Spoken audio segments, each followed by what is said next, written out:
Premier league cricket টুর্নামেন্টের final খেলা মঙ্গলবার আয়োজিত হলো কালচিনি থানা ময়দানে। এই টুর্নামেন্টে কালচিনির বিভিন্ন এলাকা থেকে 8টি দল অংশগ্রহণ করেছিল। ফাইনালে পরস্পর মুখোমুখি হচ্ছে কালচিনি সুপার কিংস টিম ও ড্রাগনস কালচিনি টিম। আয়োজকরা জানান, বর্তমান প্রজন্ম মোবাইলে আবদ্ধ, তারা ময়দানে নামছে না।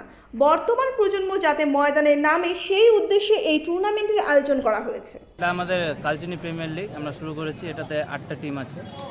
আজকে ওই 8টা টিমের খেলা হয়, নকআউট লিগ ম্যাচ ছিল, আজকে फाइनल मैच আছে। আজকে फाइनल হচ্ছে Kalchini super Kings versus the dragons Kalchini. ये हम लोगों का जो ये ग्राउंड में बहुत दिनों से गेम नहीं चलता था और बच्चे लोग अभी कोई मोबाइल में बिजी, अन्य बहुत इधर उधर रहते थे।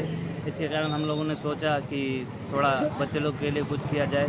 गेम एक्टिविटीज़ सब नहीं था, स्पोर्ट्स एक्टिविटीज़ नहीं था, तो इसी यही सोच से हम लोग